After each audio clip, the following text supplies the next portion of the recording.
What's good, yo? Welcome back to High Rise Sports. It's your host Gabe, and today we're going to be looking at the Milwaukee Bucks. This is going to be the first of these like little mini breakdowns I do. I just don't have the time to do every single team, so this is going to be the first one of these. But don't worry, because the next one it's already finished. It's going to be coming out really soon, and that one is a full length breakdown.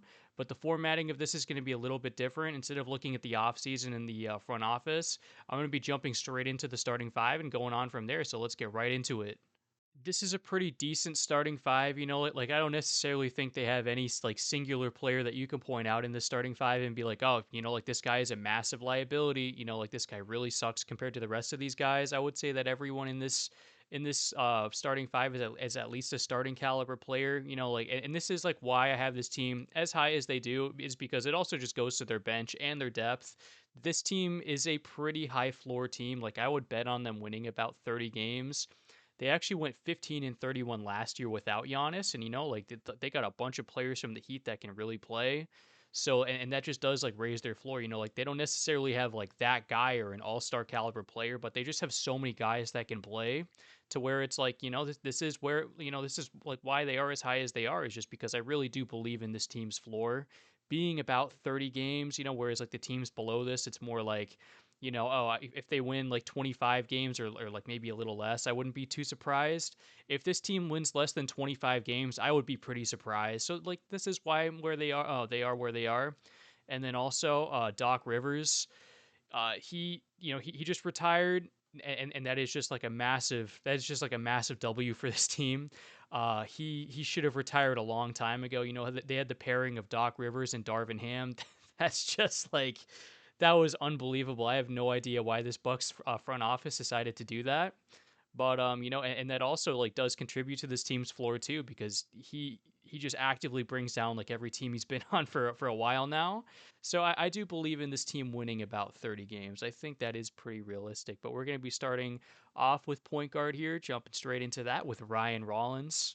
Ryan Rollins fully broke out last year. He was shooting over 40% from three on like over six per game, something like that. He can really shoot off the dribble. He's pretty good at that. Um, there is some like debate on if he is a point guard or a shooting guard. I do think he is a point guard, but last year I do believe like the Bucks did roll out some starting five lineups with Kevin Porter Jr. at point guard. He's more of like a natural like true point guard, and then Ryan Rollins here at shooting guard. So I do think that, like maybe there's some debate with that. I do think he is a point guard though. He is a pretty good facilitator, but like his main strength is like shooting off the dribble. He can attack the basket. Like he can just like blow like right by someone. He can go out and transition as well. He's pretty athletic. Like also on defense too. He's an above average defender. I would say he's like probably like above average to like good. So he's like a very just kind of like plus like all around offensive player. He is just getting better as well. Like I do believe he is going to continue to develop a little bit from here. I don't necessarily know if he has like a very high ceiling, but I think that he could maybe cement himself in that like kind of like low end all-star tier. We will see, but if they can get that out of him, that this team has like a lot of high floor players, just like a bunch of like quality starters, but this team needs that guy, because they just gave up that guy. They gave up Giannis. But if this team can get like two all-star caliber players or like one kind of like franchise tier player, this team will really be in business. So if he can kind of like step into those shoes, he's only about 24 years old, I think. He is just going to continue to get better from here. You would think if he can cement himself as that kind of like mid all star guy, like maybe surpass expectations a little bit. I really do think that this team could have like a pretty bright future moving forward, because you do have Tyler Hero as well, who is like a pretty like good volume scorer, which we're gonna get to right now. Like these player breakdowns, they are very short, so we're gonna be moving on next to Tyler Hero. Tyler Hero for me is like right under that all star tier. I've just like never really thought that he is like that good. Like he is a very good player, but I've just never really thought that he is an all star caliber player. Like he's just kind of like that perfect like stopgap in the middle, where it's like if you're better than Tyler Hero, you've got a real chance to be an all star. If you're worse than him, you probably you're like not an all star. He's like right on that like line for me. He does have some like really durability concerns. I think that's a part of it, but he is just like very small. He's just very bad on defense. Like he gets cooked on defense. It's not because of a lack of effort. His frame, he's just very small. but like what he does well is just like volume scoring, especially from three. Like he is like a very good like 3 point shot creator. He makes extremely tough threes, and he is like pretty clutch too. I just like do have some like real questions about the durability with him. He's not necessarily like the best athlete or anything, but he can get to the rim a little bit. He does like rely on that floater. That is something that you do see like a lot of these kind of like unathletic guards like rely on, like notably probably like Jalen Brunson, that's something that he's very good at doing is getting to that floater. I think it's the same thing with him too, where it's like, he's a very good movement shooter. That is probably Tyler Hero's best strength is that, he can like really come off the dribble and shoot at high speeds, nailed like really tough threes. He's like a guy where it's like if you have 30 seconds left in the fourth quarter and you need someone to get like a game-winning shot up, he's probably like one of like the best in the league at doing that if you need like a crazy, just Hail Mary three. He makes extremely like tough clutch shots. Like we saw in that play-in game against the Hornets, he was just killing out there. But it's also on defense he's gonna get killed. So that is kind of like why I have him below that All-Star tier. Is just that like for all of like the good he does as a scorer, I think he averaged about 24 points like 2 years ago, and he made the All-Star tier. Like he is a very good scorer. It's just the defense with him, he's just gonna get killed out there, and that does like separate him from like other all stars to me so far. Where it's like like even if you see a guy like Zion, where he's not, he's not like a good defender at all either. In my opinion, his offense is just so good to where it kind of like outweighs that. I don't think that Tyler Hero's offense is to like the level where it kind of makes up for his defense, if that makes sense. So that is why I have him here. But we're gonna be moving on next to small forward with Jaime Jaquez. He is someone that I do like a lot. He's an extremely smart player. He did play like quite a while at college, but I think he was in like six man of the year voting a couple times here. But like really his biggest strength, is getting to the rim, but also like just like how smart he is. Like in football, for example, like if there's like a quarterback and like scramble drill, if you have like a really smart receiver or a tight end, they'll like try to like get open, like find the quarterback, try to like find a spot in like zone coverage, for example, like Mahomes and Travis Kelsey, where it's like Kelsey just always knows like where to go in scramble drill. It's a very similar thing with Jaime Jaquez, where like if his teammate is in like a tough spot, he knows like when to cut to the rim or where to go. So like his teammate can kind of get him the ball and he has like a really good look at the basket. He's just an extremely smart player. He's like a very high IQ player. He's not the best shooter, and that is why I have him here. Adds a 79. I could have also put the up arrow on him. I just put the eyes because I don't want to put the up arrow on everybody necessarily, but I do think he is someone who's probably going to continue to get a little bit better. I don't think he's going to max out as like an all-star player, but he's going to, max out as like a 82, 83 overall, kind of like where Tyler Hero is right now, and like cements himself as being like one of the best non all-star players in the league. I think he could definitely do that. He is someone too who does have like a go-to shot kind of, it's not like oh he's going to do some like tween step back, but he can like really get to that like right hand layup. He's got like a really good crossover. This is something he does go to a lot. Like he's got like a pretty good gather step as well, but just that like crossover to his like right hand layup, it's something that is extremely consistent. That is his go-to way to score at the basket. He's very like efficient at getting to that. So that is like a go-to shot, like is it necessarily some crazy like fade away or anything? No. Is it something super flashy? No, but it is something that he can get to at will, if he needs to get a bucket. Like also as a defensive player, he is a very good defensive player. Like this guy, like he definitely fit that Miami Heat brand of basketball, like where they just like want these like extremely, like tough defenders who just like want it every single night. He is definitely very capable at doing that, and is this like an underrated part as well of bringing some of these Heat players over to the Bucks is that he was part of a like winning team, now like where the Heat winning like a lot of games when he was there. Maybe not necessarily, they were more of like a play-in team, but like for like the kind of like roster talent that the Heat did have, I think that they were, playing very good and kind of playing like above their talent level. And it's because they have all these guys that can just kind of like buy into that, Heat culture. That's an actual thing, and it is definitely real. So you bring in like a bunch of those guys, from that system, from that offense, just from that team, And he is bringing this kind of like heat culture over to this team where it's like he's going to go out there and want it every night. And he like might start to like rub off on some of these other like players on this team here, like maybe like Miles Turner, whoever else, right? To like where it's like, oh, he's playing really hard now it like makes me really want to bring it. So I think that is something that's like pretty interesting to talk about here, like with bringing all these Heat players over, and that kind of will maybe raise the floor of this team a little bit, just kind of like that stuff that doesn't really appear on the box scores. Moving on next though to power forward. With Kyle Kuzma here, I don't necessarily have too much to say about him. He is someone who is kind of like a meme player, like a lot of people like really do give him like a lot of shit. Um, he does deserve some of it. He is pretty good at getting to the basket. He is like a pretty solid shooter. I think he's okay off the ball. He's an okay defender.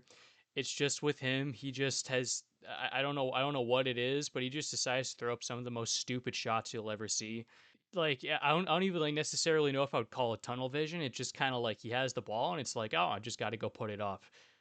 So he is kind of like one of those players. I don't think he's the worst. Like I was considering putting him as like a little bit lower of an overall, but I still think he is like a respectable like starting caliber player. But ideally, he would be like your fifth best starter, and that is kind of like where we are with him now. He has been like declining a little bit. I think he's 31 or 32 now. He kind of peaked on the Wizards, but also he was on the Wizards where it was more so like meaningless basketball. He could just have the ball the whole game and average a whole bunch of stats and like really look like wow, Kyle Kuzma is actually pretty good. And then he went to like more of a serious team where they had Damian Lillard here, they had Giannis here, Bobby Portis, like all those guys, and then it was like he kind of stepped into more of like a role player role, and he was just kind of like not as good as he was on the Wizards just because again he had to have the like the ball there a lot. He's just a fine player. He is getting up there in age a little bit though, but I do think that he gets a little too much crap for sure, and he's a okay player. But we're going to be moving on next to center with Miles Turner, who is someone I have a lot of bad to say about despite him being this high. Miles Turner, I think, is starting to like decline a little bit. He's starting to get up there for a center. I think he's only about 29 or 30 years old. Sometimes with these centers, it just happens pretty fast to them. He is a guy who like does kind of like rely on his like athleticism on defense. Like as a off ball player, he is a very good 3-point shooter for the position, but he is someone who does like rely a little bit on his athleticism too much, in my opinion, to be like pretty effective on defense. Like really the past couple of years, we have seen his numbers start to go down. I think if you go on tape too, he's just not as effective as he was at protecting the rim. He's still pretty good at it. I would say he's probably like league average to above like league average for starting centers at protecting the rim. He's still pretty solid at that. But yeah, he's not going to offer you too much on offense other than being kind of like a catch and shoot 3-point shooter, which is fine. But his biggest weakness, and this is what really holds him back, is just that among all centers, like all starting centers, he's probably the worst like rebounder in the entire sport. He offers you absolutely nothing as a rebounder, and that is going to be this team's Achilles heel. Is just like what the hell are they going to do with the rebounds this year? Who's going to be getting the rebounds? Like, so I don't think that he's going to be starting here the entire season. I think that his job is going to get taken here by Khalil Ware, who we're going to get to here very soon. He is someone that I really like a lot. They have the exact same grade for me. Like Miles Turner, he was like pretty good on that Pacers team. Like mainly just as a rim protector. He can go out on the perimeter a little bit. He's not like a super big dude or anything, so he is somewhat switchable. So he has some like defensive versatility there, especially in guarding the pick and roll. Because he can switch. It's not someone that like a team is going to try to hunt because he's so slow on the perimeter necessarily, right? But I do think that he is starting to fall off like a little bit. Like last year, we saw that like offensively at least he just wasn't the same. But I do have the up and down arrow on him. Like I was thinking maybe it's just he's going on a different team now. He was on the Pacers his entire career. He was there for like almost 10 years, I think. Now it's like a new environment. This whole team last year was just kind of like a crapshoot, honestly. So I didn't throw like all of that on him and just be like, oh, he's falling off like crazy now. It's the down arrow. Maybe he could kind of get back to where he was. But I do have him here as kind of like a lower end starting caliber player. I think that is, like maybe a little bit generous compared to like where he like the level he was playing at last year, but this is where I have him, and if we see another year of him kind of playing at this level, then he's going to be, falling down the rankings pretty fast. But he's not the worst thing in the world, but they did definitely overpay him because he was coming off of that like finals run with the Pacers. But now we're going to be moving on to the bench unit here. This team has a very good bench. That all starts here with Kevin Porter Jr. He is one of these players where it's kind of like hard for me to tell like how good exactly he is, because I do think he is kind of like a ball dominant guard. He is definitely like a true point guard. He's not like one of these combo guard types or anything. He is like a like actual lead guard here. He puts up like really good stats, and if you look at that, you're like, wow, he's shooting like really good from three. He's a pretty good facilitator. He's averaging a lot of points. But it's like if you watch him, it's like I don't really necessarily know how much he contributes to winning basketball. But he's like a very good 3-point shooter.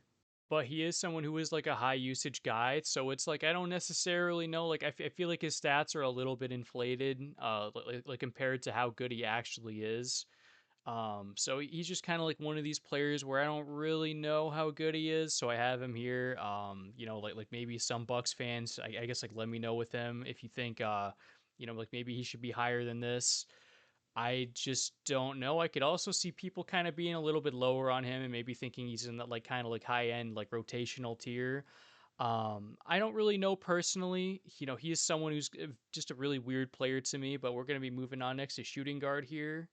Braden Berry's here is just kind of like he's going to project to be kind of like one of these combo guard types to where it's like he's probably ideally going to be a shooting guard. Like maybe there's some point guard versatility with him. Like a player comp for him that I've seen is like Quentin Grimes, to where it's like he can be a pretty good two-way guard. Someone who maybe his ceiling is averaging 16 to 18 points per game and being like a plus defender, kind of being in that like quality starter tier.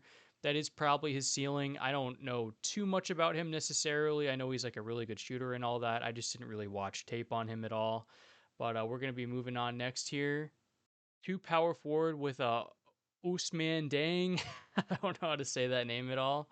He's like a weird tweener type kind of player where it's like he's played center, he's played power forward, and now he's going to be playing I think small forward here or like backup. So he's just kind of like this like awkward weird tweener guy where it's like he's a very kind of like good shot creator. For his height, he can get to the rim a little bit.